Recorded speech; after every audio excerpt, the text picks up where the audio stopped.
Hey everybody, welcome back. Today we are chatting with three incredible black artists. You've seen them on tour, you've seen them on Broadway, and now you're gonna see them in Kiki's Closet. What do they have to say? Let's find out, Henny. Come on and come and play in Kiki's Closet today.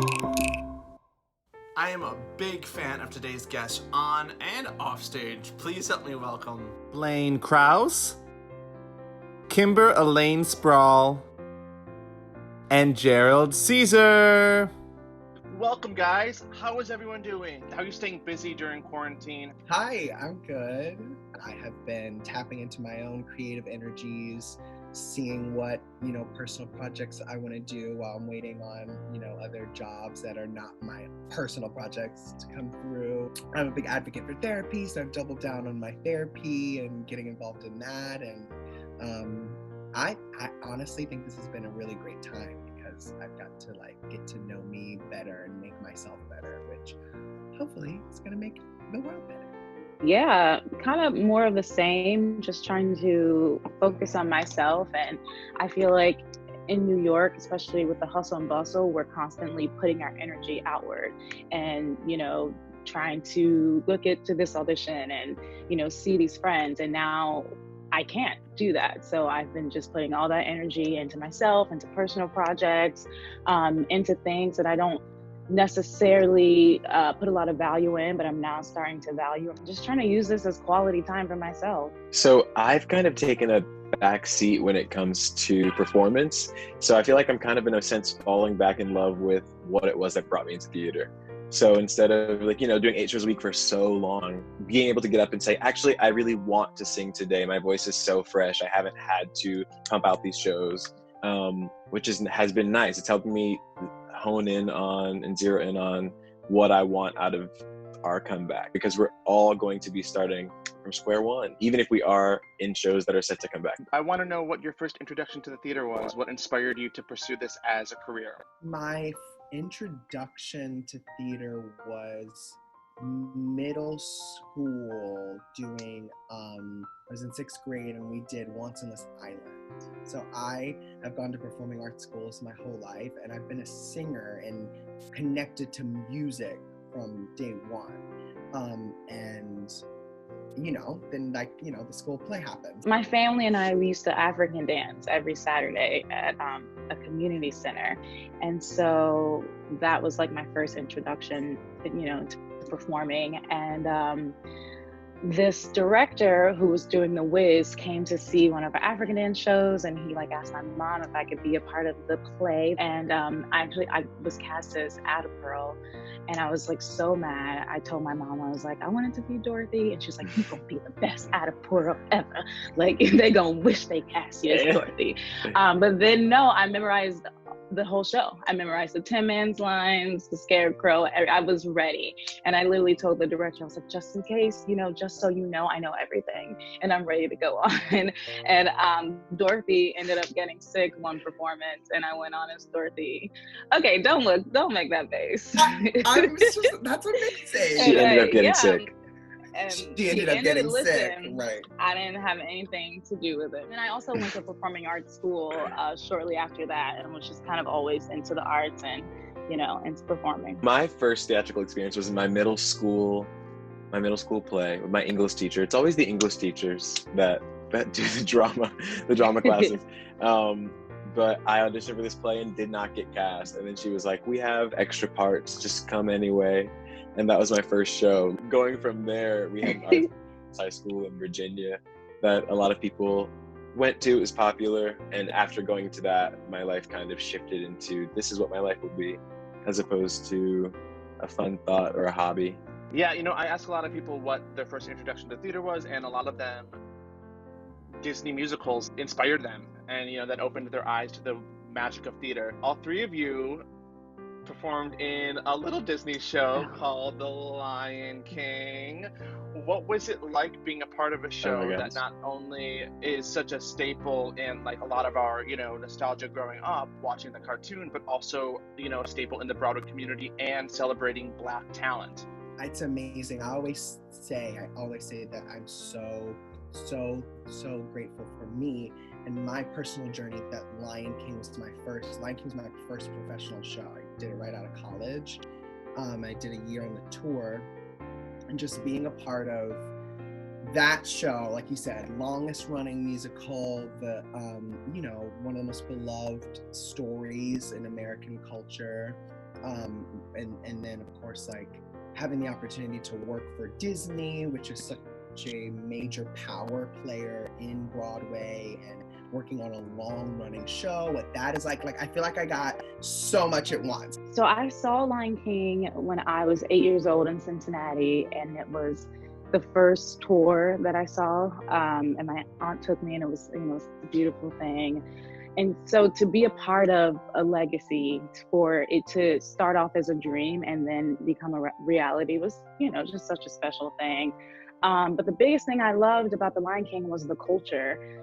It is a family, and coming out of a predominantly white environment, predominantly white show in school, being in a show that is just full of rich Black people across the diaspora was just like, it was such an enriching experience. And I learned about Pan-Africanism, which is just like inviting all different cultures of Black across the diaspora, no matter like where you're from, the islands, Africa, America, like we're all Black and we're all here to celebrate our Blackness. And there's so many South Africans in the show, like Disney made it a point to make sure that they were hired and cast and to pass down the culture. And learning Zulu, it was all passed down from them. And I actually got this turban this is actually from South Africa.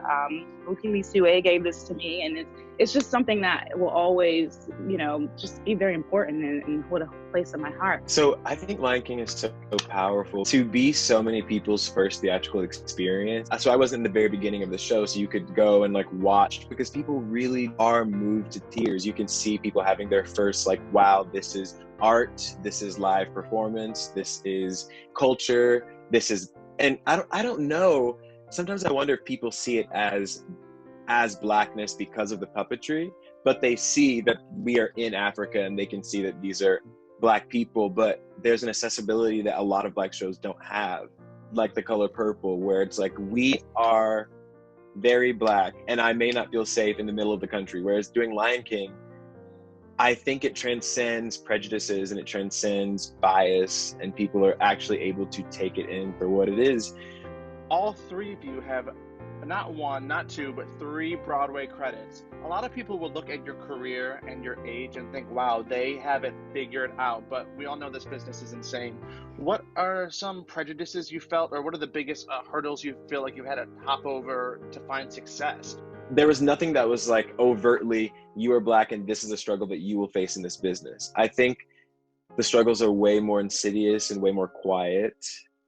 And that's why this time is so important that we're going through, to be able to voice what we experience, because any other time it can be brushed off as you're bringing on the mood, or it's not like that, or, oh my God, the number one thing is like, you got that because you're Black. Like, you got that because you're Black. No matter how hard you work, no matter how amazing you are, I think it diminishes your accomplishments as a Black person. And this transcends theater. This is just like the Black experience, I would say. So a lot of it is microaggressions, but a lot of it is just people trying to tell me who I'm supposed to be or the type of actor I'm supposed to be. And a lot of that is based on my skin color and me spending a lot of time trying to like assimilate to that. It happens in college. Everyone's like, oh, this is your type. You're Black, you belt. And even beyond that, just like, oh, you're the funny person, or oh, you're the ingenue. I feel like everyone is like having some type of idea thrown at them. So I guess the biggest thing for me and the biggest hurdle was trying to find a way to take up space in this like ever-changing community, and around people that are so strong and so talented, trying to like find my space authentically and unapologetically. I think going off of what Gerald and Kimber just said is, I think, first of all, I want to say anyone who looks at us or anybody in any position, whether it's a place of power and success, or if it's, for lack of a better term, lower rung on the ladder or just beginning, and you have the thought of, oh, they must have it figured out, you have already fundamentally misshaped where you should be putting your reality, because I would argue that no one has it figured out. And I would also argue that what I have figured out is what I figured out for myself. Of course, I had that within a collective experience and system and culture that we all share. But I have gotten where I've gotten because of the things I have done in my life and the choices I have made and not made. The more I've learned that about myself and gone through that battle, you know, it's reflective in theater. It's reflective in me struggling, going in for certain roles and telling myself that I'm not straight enough, and like me battling what is straight and what does that mean to me and what am I putting on, and do I live a life of generalizations, because what does that even really mean, you know, and me struggling of Black, you know, should I do this material, going for that, or am I, you know, Black enough for, you know, I've always said, like, I'm never going to play seaweed. Like, I just don't think in a lot of people's hairspray, my color is going to fly. Also, I'm right in front of the sun, so it's really extra bright. But, you know, I got a little more tan on me. And knowing that that's okay. Like, you don't and have that's to play okay. Yeah, and seaweed. that's okay. And actually battling with me, even being like, I think in a production, that's a beautiful way. And I can see how in some productions you want to make it very obvious, you know, what we're storytelling visually. You made your Broadway debut in The Great Comet. Superstar Swing, how many tracks did you cover? A strong 22 tracks. What? And I didn't crazy. get paid for 22. I was going to say, can we talk about the salary? 10 No. men, 10 women, and then my two principals. The And two I learned the principals, guitar. Picked up the guitar. The two principals you covered were both white actors. Yeah. Did you feel when you went on for them, were you given them the freedom to make those roles your own, or did you feel like you had to conform with, Oh you my know, God, the blonde hair, yes. blue eyed? Great Comet is, you will never, ever hear out of this mouth anything but positivity and praise for what Great Comet stood for, Yeah. for what we did, what we always did, what we continued to do till we closed. I remember when I went in for it, because I'm me, I typically find myself in positions where I'm always like that other option, like, oh, it's pretty much gonna be a white, you know, Aaron Samuels will be a white track, but like, oh, we'll put Blaine in, you know. I find myself like either not seeing other Black men or seeing just one or two, you know.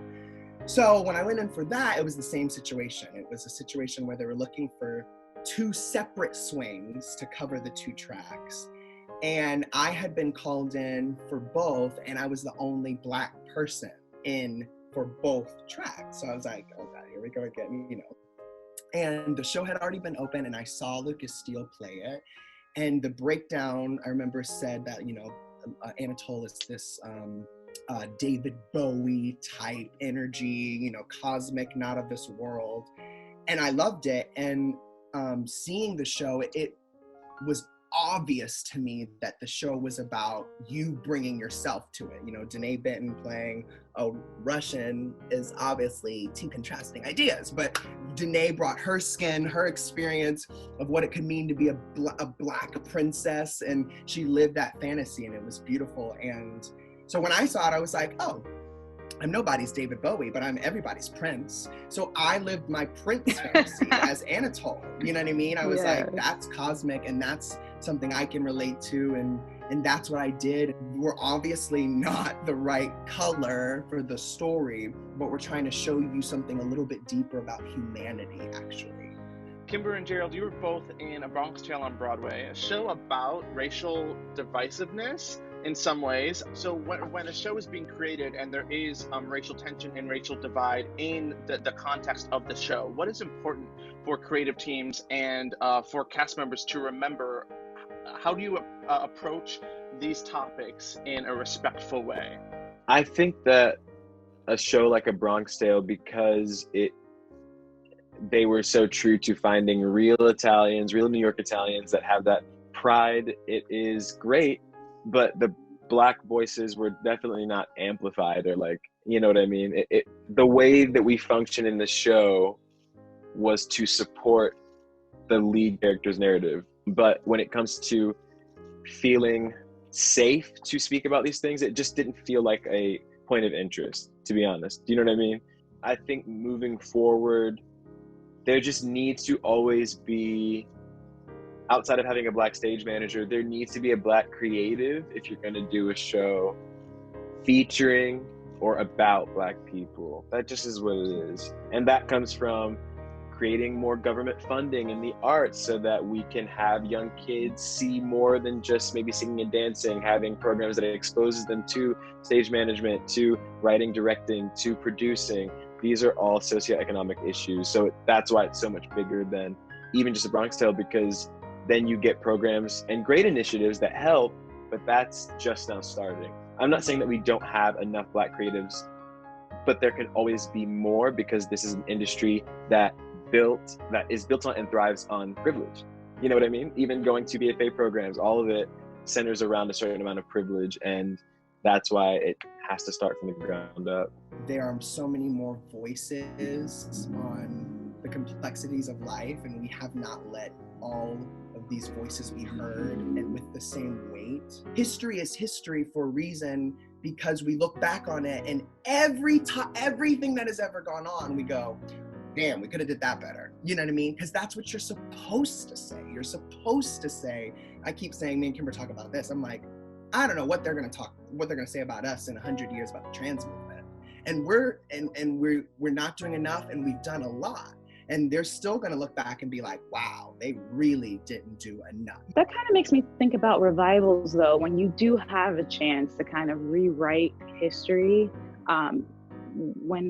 With all the Rodgers and Hammerstein revivals, I thought to myself, wow, this is an opportune time to show people, yes, it was done this way, and now look at what we did with with people of color. Look at what we did with just kind of changing the concept, even though you still have that like foundation of a traditional golden age musical, which we all love.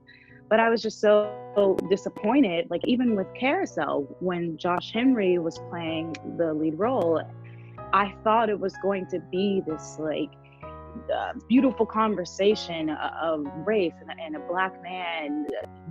He goes through this adversity. He keeps trying to be a father and a husband, and all these things are happening. And it was symbolic. But when I saw the show, it felt like they were trying to just insert a Black person for the sake of inserting a Black person, but they didn't really want to talk about the issue.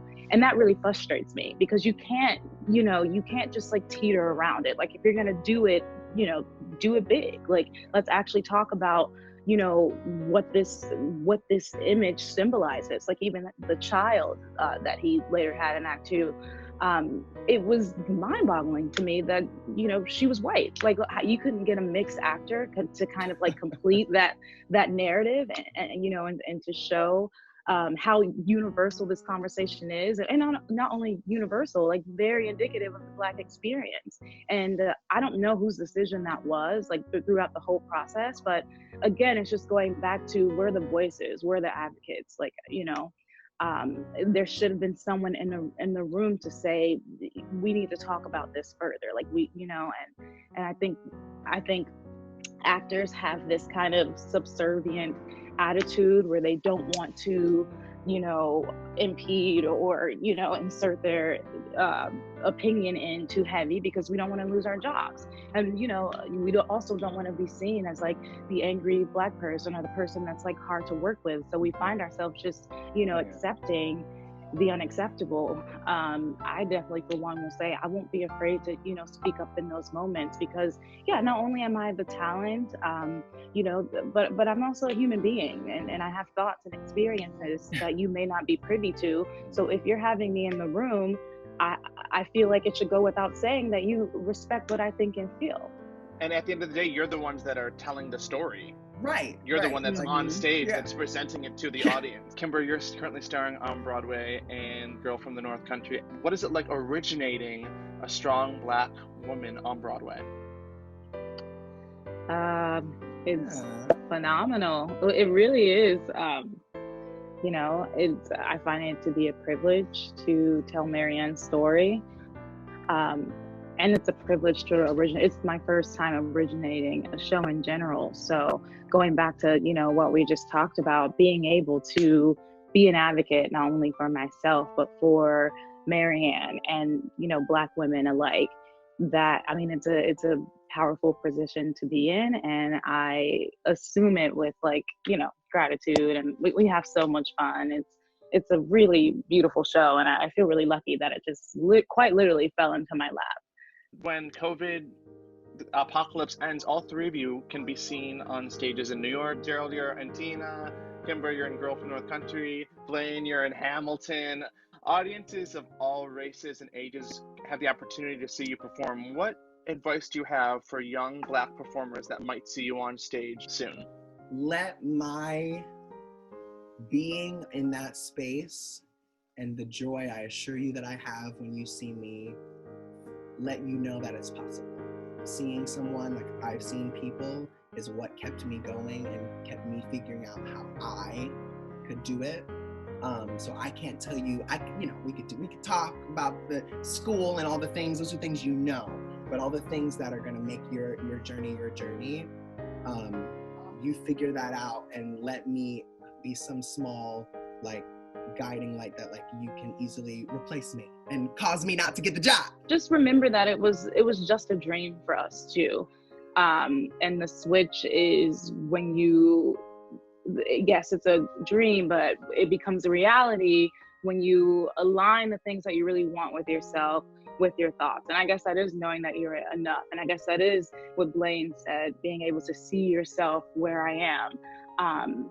Everything that you want for yourself, everything that you feel, everything that you desire, the universe put it there, and if you believe in God, God put it there, and he would never give you something that you cannot handle. So just remind yourself that it's there inside you, and you just need to align it with your thoughts.